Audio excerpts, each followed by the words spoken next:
Changez votre façon de penser. Vous pouvez faire ce que vous avez à faire, car la Bible dit que Dieu ne permettra pas que nous soyons tentés au-delà de nos forces, mais avec la tentation, il préparera aussi le moyen d'en sortir.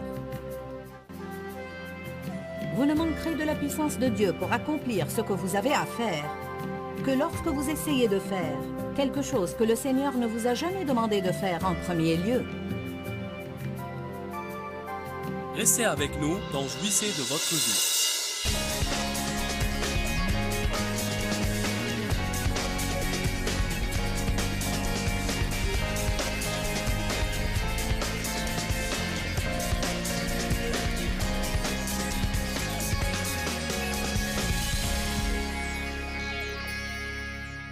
Je ne sais même pas comment vous dire à quel point je crois que notre vie peut changer si nous prenons tout simplement une décision.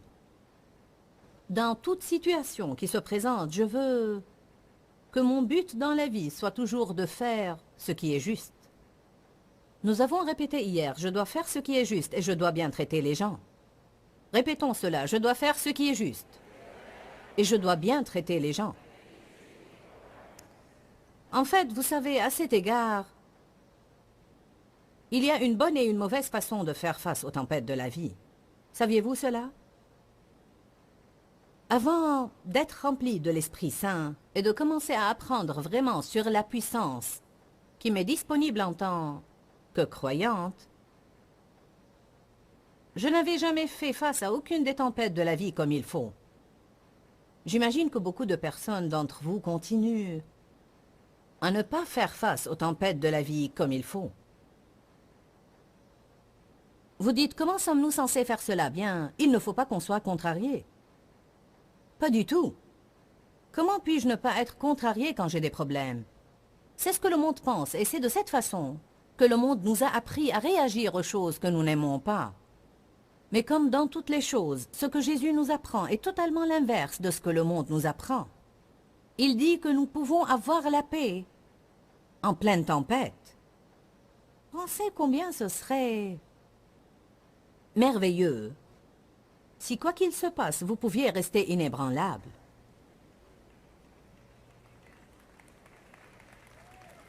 Vous vous retrouvez dans un bouchon inattendu, sans être contrarié. Vous avez à faire la queue à l'épicerie, quand la personne qui est devant vous n'a pas de prix sur ses produits, et la vendeuse n'a plus de bande dans la caisse enregistreuse, et elle est nouvelle et ne sait pas ce qu'elle fait en tout cas. Et ça fait une demi-heure qu'elle essaye de faire entrer la bande dans la caisse enregistreuse. Et vous devez rentrer chez vous parce que vous êtes en hâte. Et au lieu de perdre votre paix et de commencer à avoir mal à la tête, au cou et au ventre, de gâcher votre témoignage et d'agir comme un fou, vous pouvez rester stable. Ce n'est pas impressionnant? Nous pouvons apprendre à faire cela, car nous avons la force de le faire. Dites force. Je veux que vous arrêtiez de penser aujourd'hui que vous ne pouvez pas faire les choses. Le monde nous a appris à penser, je ne peux pas supporter ça. Je ne peux pas affronter ça. Je ne peux pas faire ça. C'est trop pour moi. Je veux que vous sachiez bien ce matin que rien de ce qui se met en travers de votre chemin n'est trop pour vous. Peu m'importe ce que c'est, Dieu peut y faire face. Vous ne pouvez pas le faire, mais lui, il peut et il vit en vous. Luc 10, 19 dit, « Voici, je vous ai donné le pouvoir. » Non pas la faiblesse, la peur, la timidité et la lâcheté. Non l'incapacité, mais la capacité. Je puis tout par Jésus-Christ qui me fortifie. Paul parlait de comment il faisait face aux tribulations. Il parlait de la façon de traiter la prospérité et les tribulations. À vrai dire, certains ne traitent pas bien la prospérité non plus, car dès qu'ils ont un peu d'argent, ils vivent selon la chair. Vous avez besoin de la puissance de Dieu pour traiter le succès comme il faut, de même que vous avez besoin de la puissance de Dieu pour faire face au manque. Vous m'avez entendu? Parce que l'argent peut changer les gens. Le succès peut changer les gens. Même un grand ministère peut changer les gens. C'est pourquoi Dieu renonce à promouvoir tous ceux qu'il aimerait promouvoir, car pour être honnête avec vous, je ne crois pas qu'il y a beaucoup de gens qui, après avoir eu un succès retentissant, continuaient à aimer Jésus radicalement.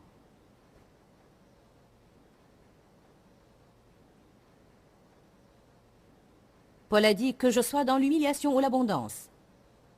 Je suis satisfait.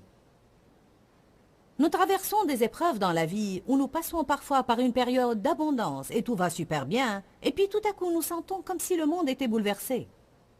Il faut que vous compreniez que de temps à autre, Dieu va nous réajuster un peu et nous éprouver. 1 Pierre dit, ne soyez pas surpris de la fournaise qui sévit au milieu de vous pour vous éprouver. Pourquoi, à votre avis, chaque année à l'école, vous faites des examens finaux avant de pouvoir passer à la classe suivante? Vous n'obtenez pas un diplôme car vous avez assisté aux cours tous les jours. Vous n'obtenez pas un diplôme car vous avez suivi dans vos livres pendant que le prof enseignait. Vous n'obtenez un diplôme que quand vous faites les examens finaux et vous montrez par vous-même que vous pouvez répondre aux questions et trouver les réponses. Il ne suffit pas que quelqu'un d'autre le fasse toujours pour nous. Il ne suffit pas que quelqu'un prie pour que nous surmontions nos problèmes. Il ne suffit pas que je me tienne dans les queues de prière. Il faut que je devienne un tueur de géants. Cela veut dire que quand vous êtes à la maison tout seul, où il n'y a pas de belle musique, ni de belle lumière, et vous sentez comme si l'enfer était contre vous, vous pouvez toujours louer Dieu. Quand vous êtes seul à la maison et personne ne vous prêche sur les offrandes, alors que votre réfrigérateur est en panne et votre machine à laver est en panne, vous pouvez surmonter cela et dire « Je m'en fous, Satan. Je vais faire exactement ce que Dieu me demande de faire et je ne vais pas le faire seulement quand c'est facile. Je vais le faire spécialement quand c'est dur. » Pourquoi croit-on qu'on ne peut faire ce qui est juste que quand c'est facile? Changez votre façon de penser. Vous pouvez faire ce que vous avez à faire, car la Bible dit que Dieu ne permettra pas que nous soyons tentés au-delà de nos forces, mais avec la tentation, il préparera aussi le moyen d'en sortir. Vous ne manquerez de la puissance de Dieu pour accomplir ce que vous avez à faire que lorsque vous essayez de faire quelque chose que le Seigneur ne vous a jamais demandé de faire en premier lieu.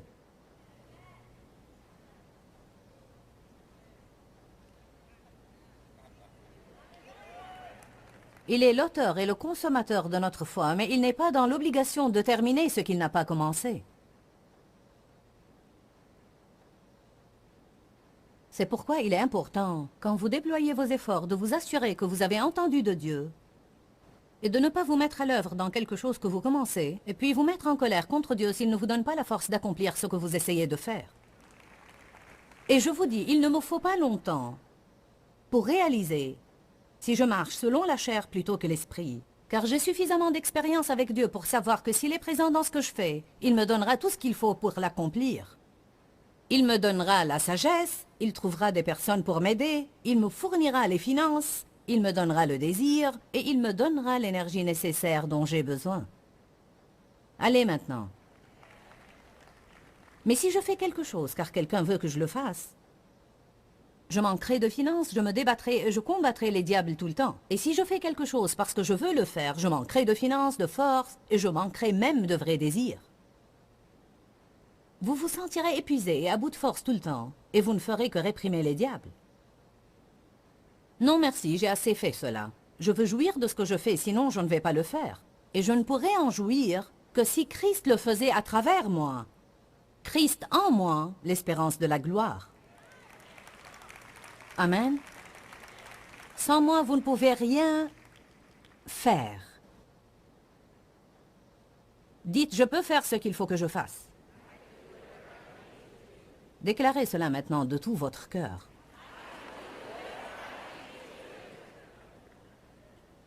Permettez-moi de faire une suggestion. À votre place, je noterai ces idées sur un bout de papier et je me ferai une petite liste de confessions. Surtout si vous êtes de ceux qui ne sont pas très stables face aux tempêtes, et si vous ne l'êtes pas, vous le savez probablement. Je ne parle pas des tempêtes naturelles pendant lesquelles vous vous hâtez de couvrir votre tête, mais je parle de... Qui a remarqué que les tempêtes de la vie ne peuvent pas être prévues par la météo?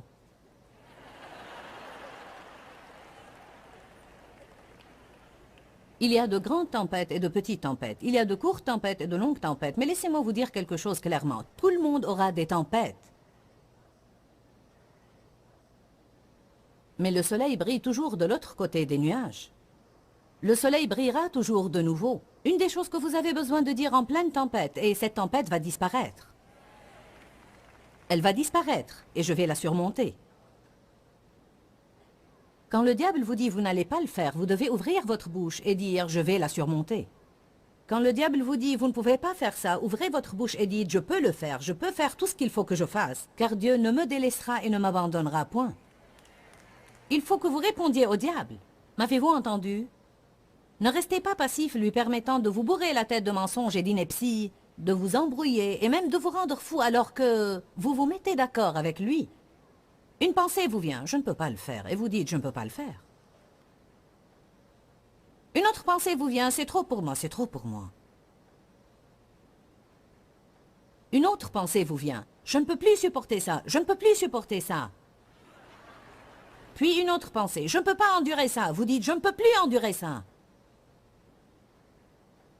Nous devons déclarer par notre propre bouche, non ce qui vient d'ici à notre bouche, mais ce qui vient d'ici à notre bouche.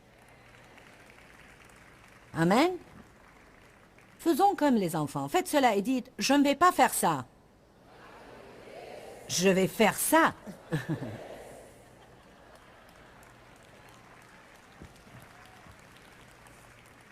La prochaine fois que vous passez par une épreuve et vous racontez cela à des amis, et ils commencent à parler de votre problème et le diable commence à mentir, vous pouvez dire...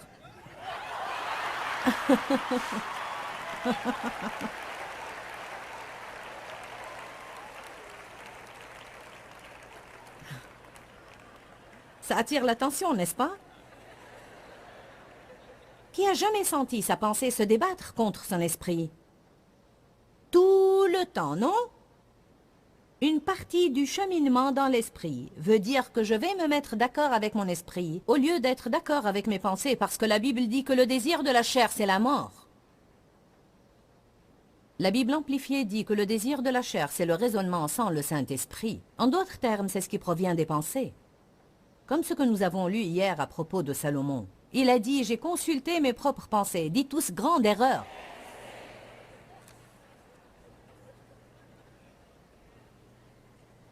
Je donne un enseignement intitulé « Secouer la vipère ».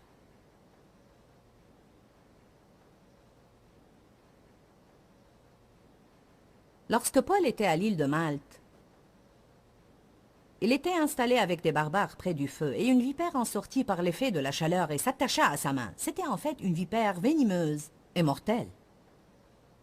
Les gens ont cru qu'il était assurément un homme meurtrier, et que cela était un signe de sa cruauté. Alors il s'attendait à le voir tomber mort. Mais la Bible dit que Paul a tout simplement, et elle utilise ce terme-là, Paul a tout simplement secoué l'animal. J'ai donné un grand enseignement à partir de cela. C'est que quand quelqu'un me repousse, je dois secouer cela. Quand j'entends quelqu'un parler de moi, je dois secouer cela. Quand je me retrouve dans un bouchon dans lequel je ne veux pas être et je commence à m'énerver, vous savez, vous pouvez sentir la frustration monter. Tout commence à devenir un peu plus tendu, petit à petit. C'est comme si quelqu'un resserrait les vis intérieures. Vous devez tout simplement faire.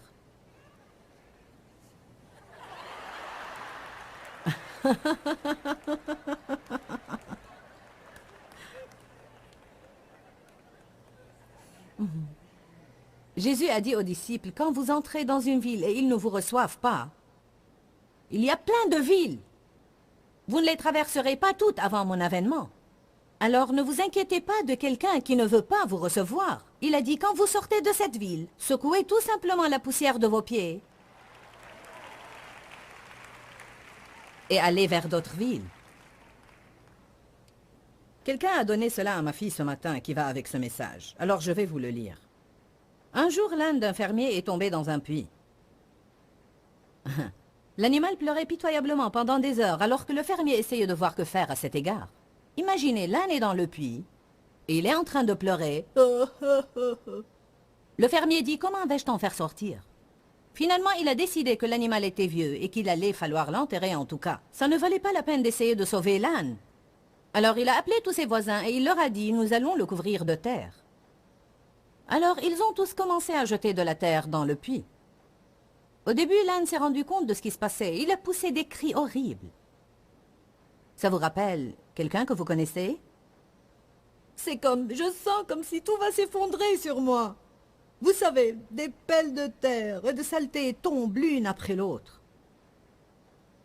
Puis à la surprise de tout le monde, il s'est calmé. Quand vous passez par une épreuve, vous êtes contrarié et vous n'arrivez pas à entendre Dieu. Même s'il essaye de vous dire quoi faire pour en sortir, vous ne pouvez pas l'entendre, car vous êtes tellement contrarié. Une personne ne peut être guidée par l'esprit que si elle garde la paix et la sérénité au fond d'elle. Nous ne pouvons pas entendre Dieu si nous sommes contrariés et complètement perturbés.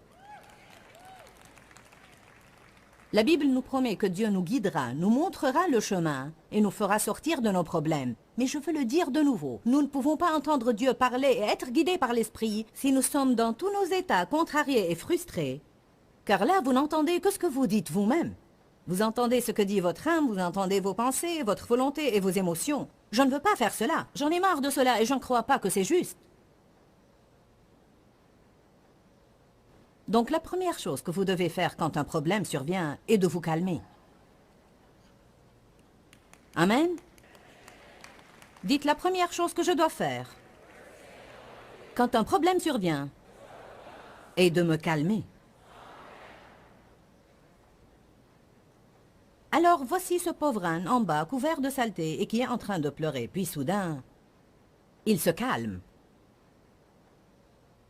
Il a finalement pensé, ces gens ne vont pas m'aider, il vaut mieux que je reçoive une révélation.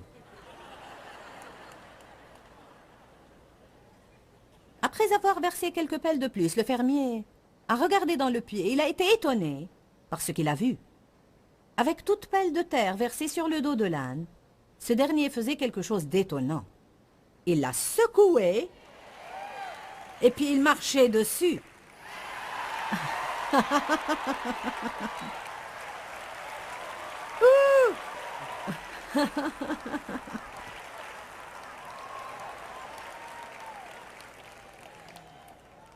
Alors que les voisins du fermier continuaient à verser de la terre sur l'animal, ce dernier l'a secoué et marché dessus. Plus tard, le fermier et tout le monde fut très étonné de voir l'âne sortir du puits et trotter. Allez, louez le Seigneur!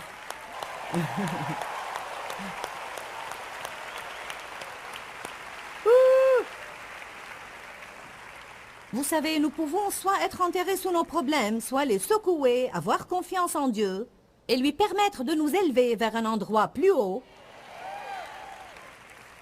Car voici ce qui se passe exactement.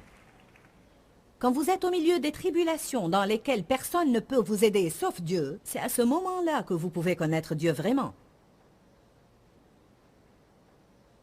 Vous n'avez même pas vraiment un problème, pas un vrai problème, jusqu'à ce que survienne un problème que personne ne peut résoudre sauf Dieu.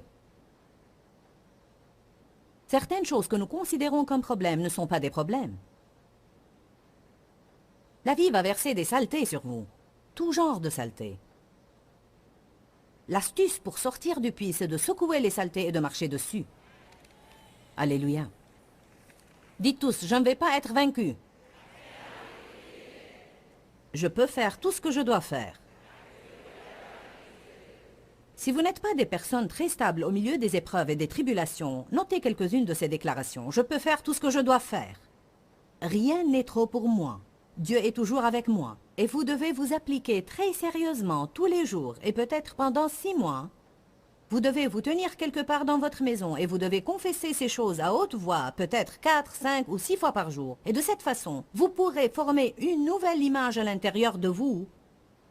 Non celle d'une mauviette ou d'un faible qui ne peut rien traiter dans la vie, mais vous allez découvrir que vous vous transformez en une personne audacieuse et courageuse, et peu importe ce qui va à votre rencontre, il ne vous dissuadera pas parce que vous savez que Jésus ne vous abandonnera et ne vous délaissera point.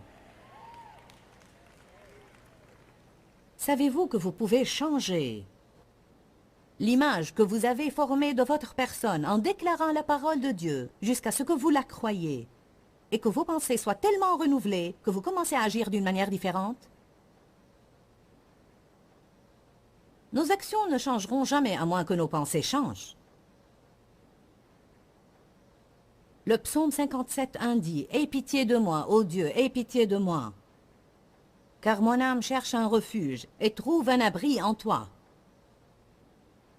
Oui, à l'ombre de tes ailes, je cherche un refuge et je serai assuré jusqu'à ce que les calamités et les tempêtes destructives soient passées. J'ai vu ça ce matin et j'ai pensé, je vais lire cela. Il dit, quand les problèmes surviennent, je vais dire ça, Seigneur, tu es miséricordieux et tu es bon. Et je vais te faire confiance jusqu'à ce que la tempête soit passée.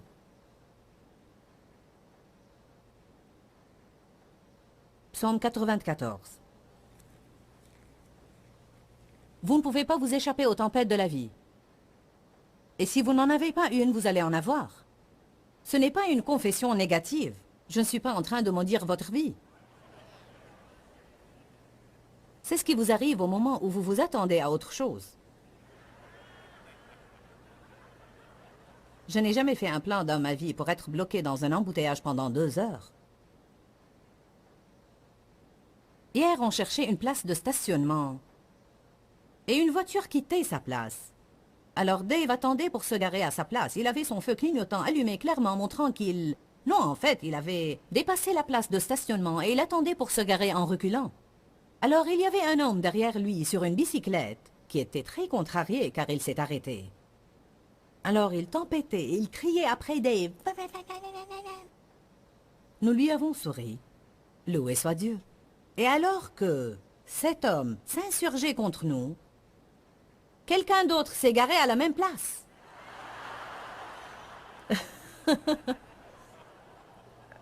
Je me rappelle que dans le passé, mon mari serait peut-être sorti de la voiture et revenu là-bas. S'il n'avait pas fait cela, il aurait au moins... Nous avons dit, que Dieu te bénisse, nous espérons que tu jouiras de cette place, nous allons trouver une autre. Je ne vais plus jamais permettre à des gens stupides de voler ma joie.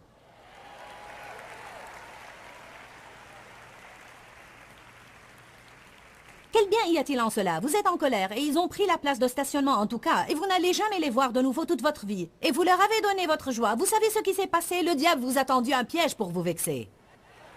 Et c'est toute l'histoire en un mot. C'était un piège diabolique et vous vous y êtes laissé prendre.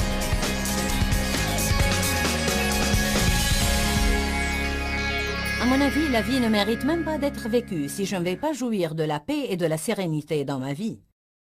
En réalité, j'ai découvert que la paix ne va pas être présente accidentellement. Je dois rechercher la paix et je dois m'agripper à ma paix.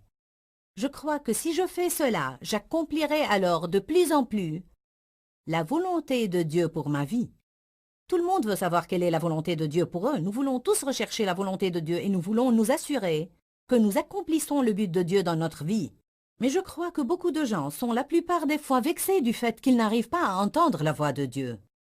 Je vous encourage maintenant, si vous voulez entendre la voix de Dieu pour que vous puissiez découvrir quel est son but pour vous, la première chose que vous devez faire, écoutez-moi bien, est de vous calmer. Jésus a dit, « Je vous donne ma propre paix. Non comme le monde donne, mais je vous donne ma paix à moi. » Écoutez-moi bien, j'ai une parole dite entendue pour vous aujourd'hui. Je crois que certains d'entre vous demandent une parole à Dieu. Nous aimons toujours recevoir une promesse. Cela ne signifie pas nécessairement qu'elle ne peut pas être une parole tirée d'ici, que Dieu rend vivante dans notre cœur. Dieu m'a mis cette écriture à cœur pour que je conclue avec aujourd'hui. Exode 14, 14. L'Éternel combattra pour vous, et vous gardez votre paix et restez dans le repos. Vous dites, Seigneur, quand le combat va se terminer? Je vous dis aujourd'hui, quand vous gardez votre paix.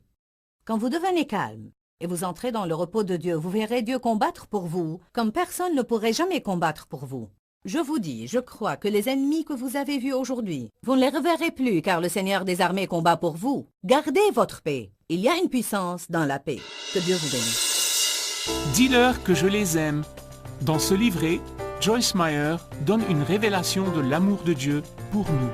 Pour obtenir ce livret gratuitement, écrivez-nous à Joyce Meyer, boîte postale 40095-6300, Larnaca, Chypre. Ou bien visitez notre site web www.joycemeyer.org/fr.